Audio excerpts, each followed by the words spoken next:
The year is 1764. The place is the province of Givaudan, a rugged, isolated region in south-central France. It is a land of dense forests, jagged granite cliffs, and deep valleys where the fog clings to the ground until noon.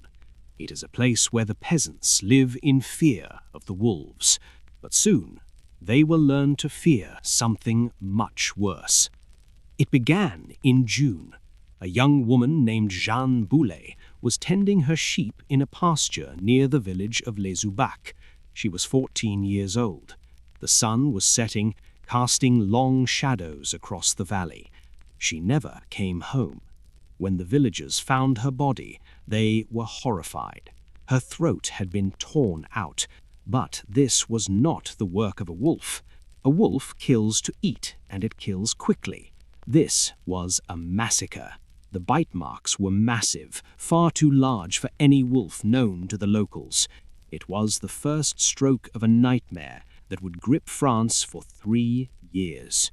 Welcome to the dreamscape of history. Dim the lights, check the locks on your doors, and let us hunt the beast. Throughout that summer, the attacks escalated. The victims were almost always women and children, peasants working alone in the fields or tending livestock, and the descriptions given by the survivors were terrifyingly consistent and biologically impossible. They said the beast was as big as a calf or a donkey. It had reddish-brown fur with a dark black stripe running down its spine. Its chest was wide and gray. Its tail was incredibly long, thick and muscular, swinging like a lion's tail. But the most terrifying feature was its head. They described a massive flat head with a short snout and powerful jaws that could crush a human's skull like an eggshell. It didn't fear humans. It didn't fear fire. It would charge into a group of people, snatch a child, and drag them into the forest with terrifying speed. By winter, the death toll had risen to dozens. Panic began to spread beyond the province. The local priests declared that the beast was a punishment from God, a demon sent to cleanse the land of sinners. People stopped going out at night. They barred their windows, but the beast could not be stopped by prayers alone. News of the slaughter reached the ears of King Louis XV in Versailles. France had just lost the 7 Years' War, and the king needed a victory. He decided that killing this monster would restore his image. He sent his own soldiers, the dragoons, led by Captain Duhamel. Imagine the scene. Hundreds of battle-hardened soldiers marching into the misty hills of Givaudan. They treated it like a war. They organized massive hunts, conscripting thousands of local peasants to beat the bushes and drive the game towards the waiting muskets. But the beast was smarter than they were.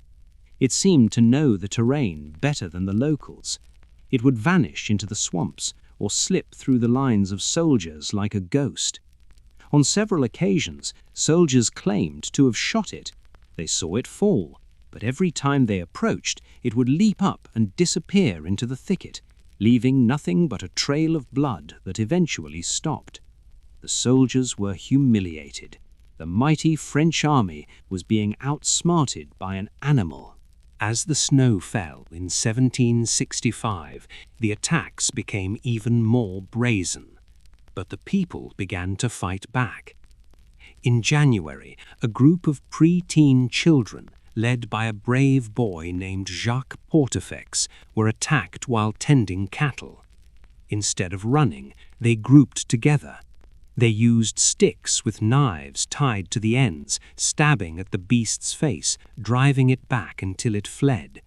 It was the first sign that the monster bled like any other creature. The king, frustrated by his soldiers' failure, sent professional wolf hunters. A Norman hunter named Jean-Charles Denneval arrived. He was famous for killing over 1,000 wolves. He scoffed at the locals, claiming it was just a large wolf and that the peasants were superstitious.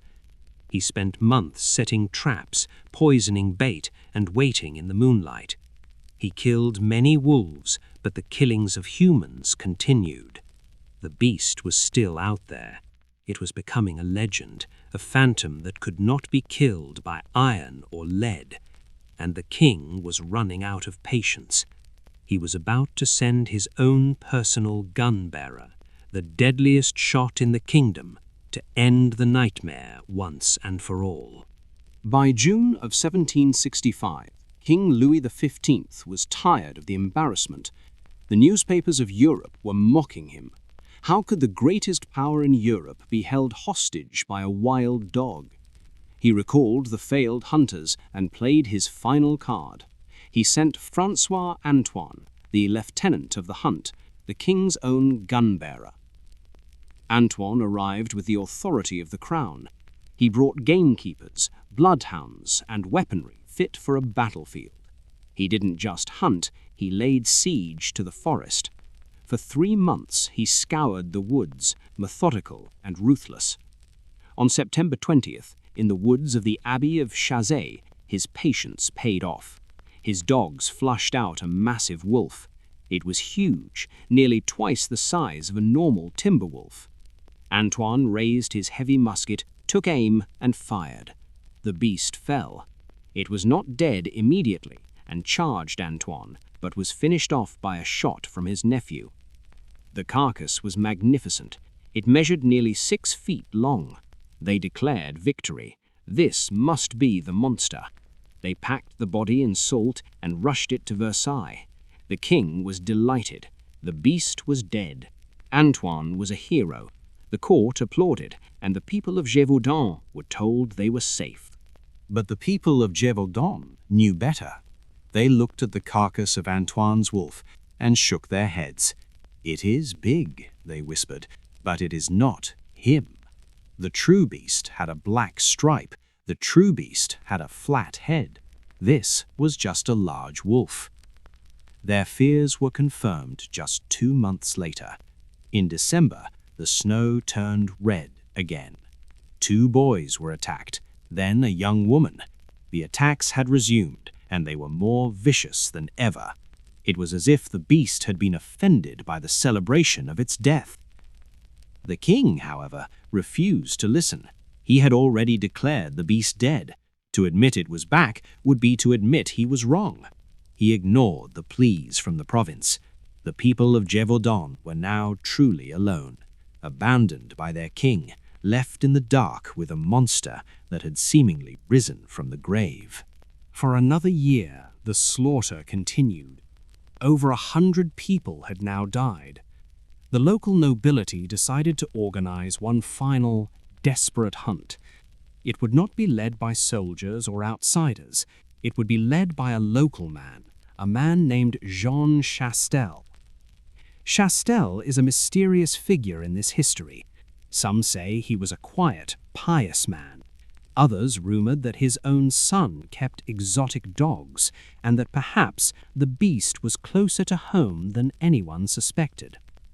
On June 19, 1767, the local marquis organized the hunt in the Saône de Auvers.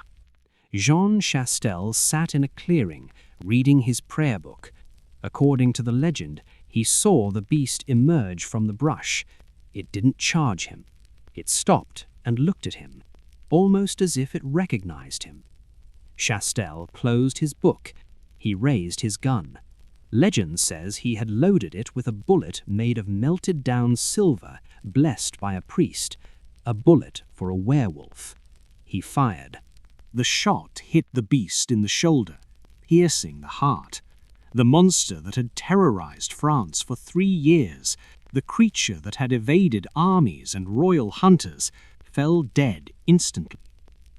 When they examined this second carcass, it was different from Antoine's wolf. The autopsy report, which still exists today, describes a strange animal.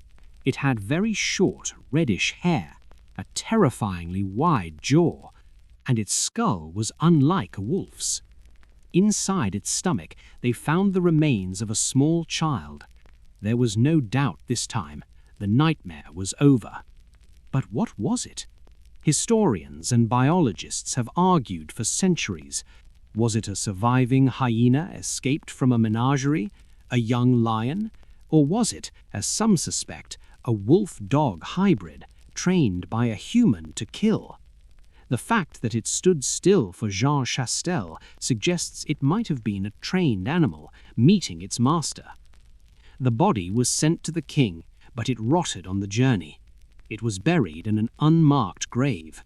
The Beast of Givaudan remains one of history's few true monsters, a creature of flesh and blood that walked out of the fog and became a legend.